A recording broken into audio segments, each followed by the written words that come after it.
Bon l'équipe, salut à tous, j'espère que vous allez bien. Nous allons suivre ensemble cette fin de match entre le stade Malherbe de Caen et le Paris Saint-Germain. Match comptant pour les 32e de finale de Coupe de France. Il reste 2 minutes dans le temps additionnel. Et pour le moment, le Paris Saint-Germain mène 0-1. Que dire? Que débriefer de ce match les amis? Pas grand-chose. Je ne sais pas vous, mais je pense qu'on est tous dans le même cas. Mais personnellement, un match où je me suis ennuyé, les gars, c'est incroyable. Et honnêtement, avant le début du match, je me suis dit, t'as vu, comme d'habitude, pris par une extrême confiance, je me suis dit tout de même, quand ils sont 11e en Ligue 2, ça devrait le faire. C'est ce que je veux dire, même si Pochettino, de son côté, n'avait pas aligné ce soir une équipe type. Et ça peut se comprendre, encore une fois, c'est la Coupe de France, c'est les 32e de finale, et on a des matchs importants qui arrivent. Il y a un match de Ligue 1 ce week-end contre Nice, un match important où il faudra prendre les 3 points, et mardi prochain, le match qu'on attend tous contre le Barça. Donc c'est normal que ce soir, Pochettino fasse du turnover. Mais tout de même, avec l'équipe alignée ce soir contre les 11e de Ligue 2, 1-0 les gars, plutôt 0-1 puisque c'est un match à l'extérieur. C'est très moyen. C'est très moyen. Très peu de choses convaincantes ce soir, à l'approche du Barça. Alors oui, la Ligue des Champions et le Barça, c'est une autre compétition et je pense que nos joueurs auront un autre comportement. Et je l'espère.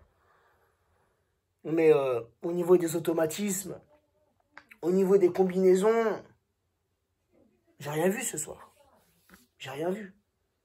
Une première mi-temps vraiment, les amis, très molle, très douce. Des Parisiens en mode passif, en mode avion en première mi-temps.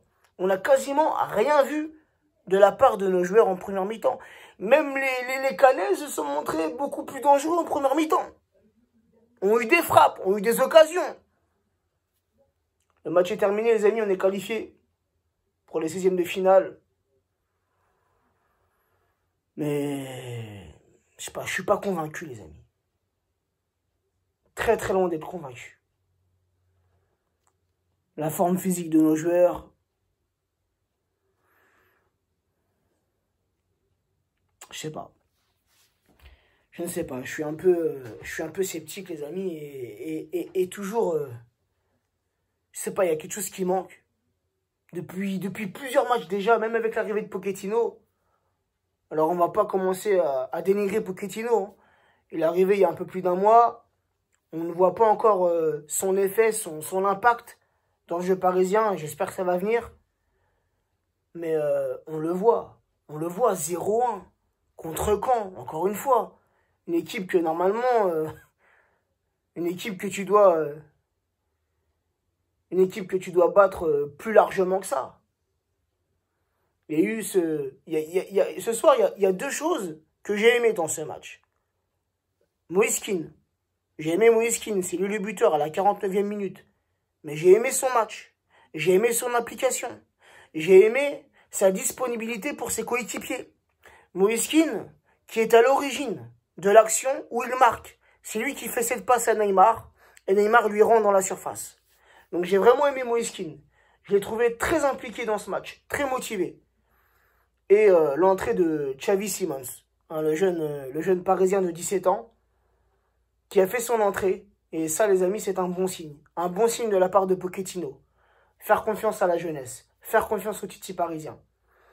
Et la chose que je n'ai pas aimé dans ce match, et j'espère qu'on aura vite des nouvelles, c'est la sortie de Neymar. Neymar qui apparemment a ressenti une gêne à l'adducteur gauche. Il est sorti de lui-même, hein, sans attendre l'arrêt de jeu, sans attendre que le ballon soit sorti des limites du terrain. Il est sorti directement. Mais au bout d'un moment, les arbitres, faut faire preuve de sévérité. Le joueur, là, Yago, je sais pas quoi, là, le défenseur calais, il avait déjà été averti d'un jaune. Normalement, sur cette action, à aucun moment, il joue le ballon. Normalement, c'est un 2e jaune, synonyme de rouge, et tu sors. Et juste après, Remarquez bien, Paredes, il fait une faute, et là, directement, il sort le jaune. Tu vois ce que je veux dire? Non. J'espère que c'est pas très grave pour Neymar, tu vois. J'espère que Neymar, qui connaît tout de même son corps, j'espère qu'il est sorti, tu vois, justement, qu'il est sorti, tu vois, pour anticiper, hein, pour pas continuer que cette blessure s'aggrave. Donc j'espère qu'il sera présent contre le Barça. Et même, je me dis, pourquoi Pochettino, il a mis Neymar ce soir titulaire? Hein, je sais que les joueurs comme Neymar, comme Mbappé, mais j'ai envie de te dire, même tous les joueurs parisiens, ce sont des compétiteurs. Ils veulent jouer tous les matchs. Et je peux les comprendre, tu vois. Mais au bout d'un moment, il faut faire faut faire les bons choix. Et dans un match comme ce soir, où certes Neymar, il est passeur décisif, ok, il a débuté capitaine, c'est une très bonne chose. Mais vraiment, est-ce que ce soir, on avait besoin d'un Neymar pour s'imposer contre Caen? Tu vois ce que je veux dire? Je sais pas. Je sais pas, mais espérons que ça ne soit pas très grave pour Neymar. Espérons que Neymar se rétablisse. Et même si on peut le laisser de côté contre Nice, et vraiment on aura besoin d'un Neymar à 100%, c'est contre le Barça, les amis. C'est le plus gros match qui nous attend. Moi, je suis déjà dans ce match-là. Hein, même si ce soir, c'était la Coupe de France. Samedi, comme je l'ai dit, c'est la Ligue 1. Et c'est un match important. C'est un match important, les amis, parce qu'on est toujours troisième. Et là, faut pas perdre de points. Donc oui, ça va être un match important samedi. Mais là, on est focus sur le Barça. On est focus sur le Barça. C'est un match qui te met déjà en stress, frère. Tu vois ce que je veux dire? Bref. Bref, là, déjà 6 minutes pour débriefer un match contre Caen. C'est trop long, les amis. Je vais vous laisser. Prenez soin de vous, prenez soin des vôtres et on se retrouvera pour, si j'ai le temps, hein, pour l'avant-match Paris Saint-Germain-Nice. Prenez soin de vous, la team.